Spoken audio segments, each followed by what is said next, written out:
Okay, let's dive right into this week's explainer, where we're unpacking a massive intelligence digest from the first week of July 2026. We're framing our entire analysis today around defeating your absolute biggest enemy as an e-commerce operator. And no, it's not your competitors. It's information overload and wasted ad spend. We've got dozens of critical insights this week, so we're going to sprint through the headlines first. Then we'll settle into a highly tactical deep dive across every layer of your business operations. We'll hit paid media frameworks, move into conversion strategies, unpack the massive shift into agentic commerce, and finish up with AI operations and enterprise strategy. Let's get to it. Section 1. Rapid-fire Ecom News. Platform shifts were moving at breakneck speed this week. Even by AI standards. We saw the US government actually lift export controls on Anthropic's Fable 5 and Mythos 5, which puts those frontier models back in action for select users.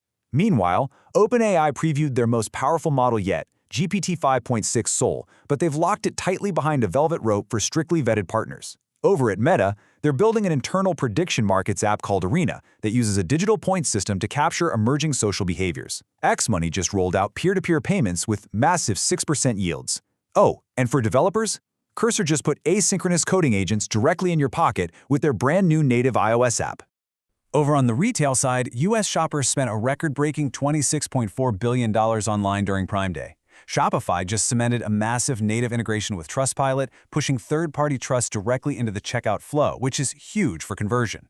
At Amazon, they're battling a resurfacing black market where international middlemen are allegedly bribing Amazon employees for confidential seller records. Wild, right?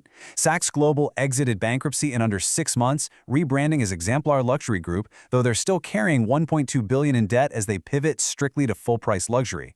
Looking at structural marketing shifts, we're seeing brands like Starbucks creatively pivot to paying their baristas to turn organic TikToks into formal paid ad inventory, bypassing polished commercial shoots entirely. And finally, South Korea just matched U.S. hyperscalers by treating AI and robotics as industrial policy with an eye-watering $880 billion national investment. Section 2. Paid Acquisition and Ad Mastery. Look, the fundamental math of media buying has literally flipped on its head over the last few months.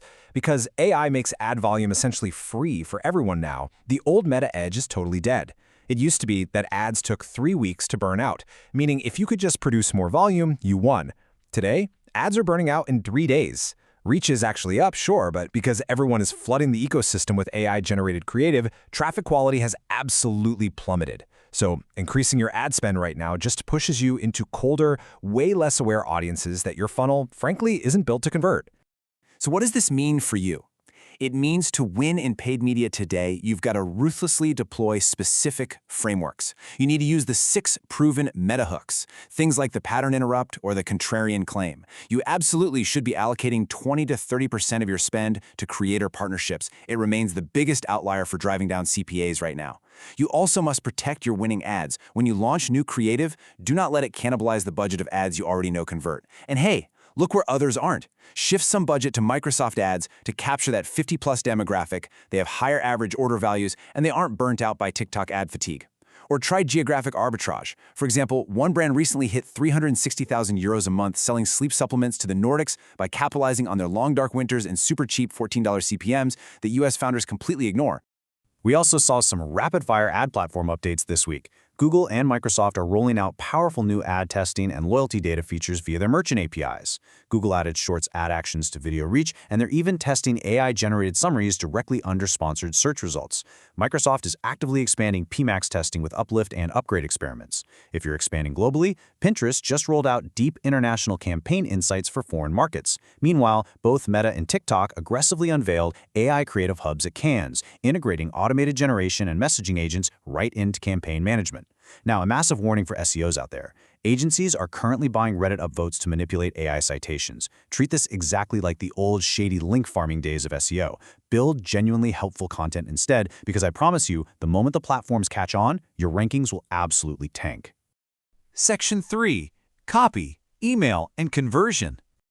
Moving into retention and conversion. Listen, if you want to stop bleeding 15 to 25 grand a month on a broken email program, you must frame your copy around an enemy. Your customer doesn't care about your product features. They care about defeating a painful problem. So, Identify that enemy. Then aggressively neutralize the customer's first purchase fear. Take Warby Parker as a perfect example. They knew the enemy was expensive eyewear, but the first purchase fear was, will these even fit my face? By making free home try-ons the absolute star of their copy, they removed the risk entirely and built a $3 billion brand. When you're crafting that risk reversal copy, you really need to disarm the modern ad hater. Talking down to your audience will immediately kill your conversion rates. Instead, try using these 9 distinct frameworks. You could use the self-aware ad that breaks the fourth wall and just admits it's an ad, or the slap and hug, where you open with a negative and flip it positive, kind of like Nike's "Some people take tennis too seriously, we make shoes for them." Or lean into self-deprecation, like Buckley's cough syrup. It tastes awful, and it works. Trust me on this. People buy from brands that actually respect their intelligence. Now you've got to pair that brilliant copy with structural retention plays. First, embrace the blue ocean strategy. Stop competing on price and features and simply remove complexity instead.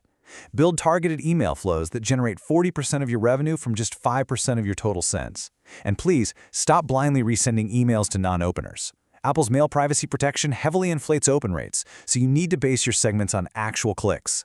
Look at brands like IMA driving an 80% subscription rate via a unique 90-day anchored offer. And speaking of subscriptions, go check your checkout UI immediately. Shopify quietly updated their subscription disclosures, sneaking them right above the pay button. On the SEO front, adapt to Google's sudden algorithmic shift that now favors home pages over category pages overnight. Or copy the luggage brand that hit 20 grand a month organically just by ranking for brand A versus brand B comparison keywords instead of fighting for broad category terms.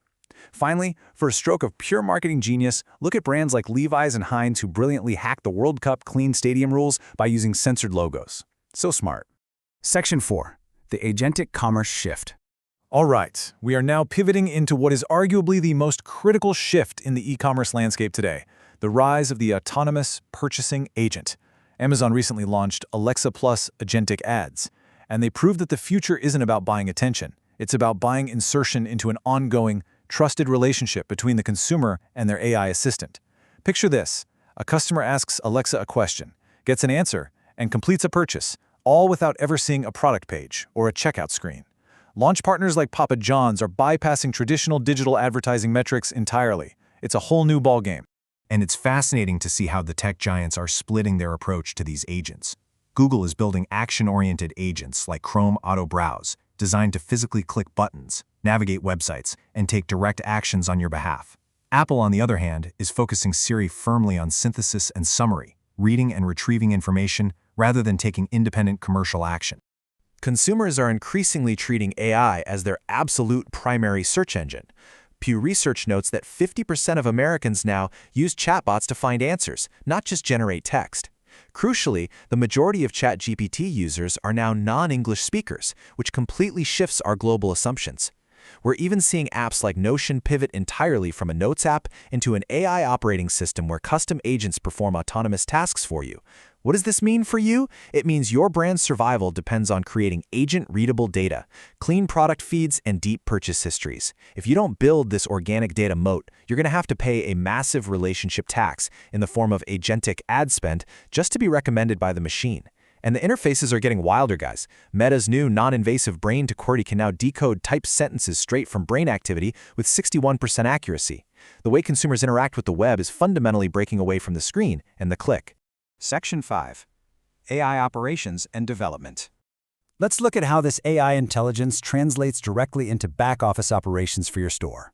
You can actually stop micromanaging your AI by using a protocol called loop engineering. Most people treat AI like a new hire they don't quite trust, giving it one tiny task at a time. Loop engineering completely flips this. You define exactly what success objectively looks like, using character counts or strict keyword checklists. And then you let the AI automatically revise its own work over and over until it passes your objective test. You become the editor, not the engine.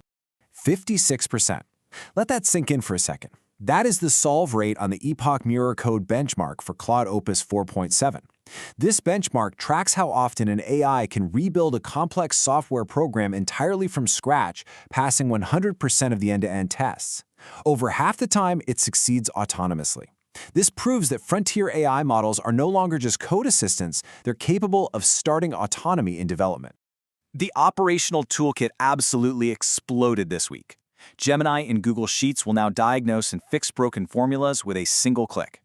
Anthropic released Claude Tag, which actually joins your Slack channels to proactively split tasks and merge pull requests like a real teammate. Google's Nano Banana 2 Lite is generating high-quality images for basically 3 cents per 1,000. Think about that. And 11 Labs ads engine can take one video ad and localize the text, voice, and imagery into 50 languages in a single pass. The marginal cost of digital execution is rapidly approaching absolute zero. And while we wait for regulators to dictate frontier model releases, mid-tier placeholders like the newly released Claude Sonnet 5 are successfully bridging the gap for everyday tasks. And look, all this rapid acceleration is having some profound workforce impacts. A new California workforce study shows AI job pressure is now hitting highly educated white-collar workers. According to a recent GMAX survey, 1/3 of recruiters are already replacing entry-level tech and manufacturing roles with AI.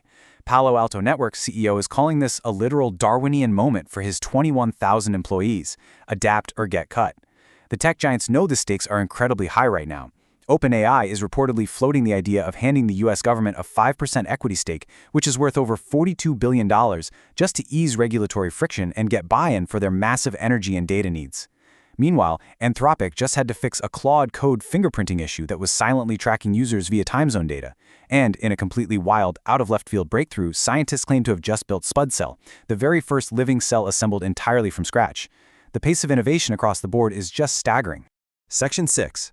Enterprise Stack and Strategy. Finally, let's zoom out to the enterprise level and look at what happens when brands try to scale their architecture.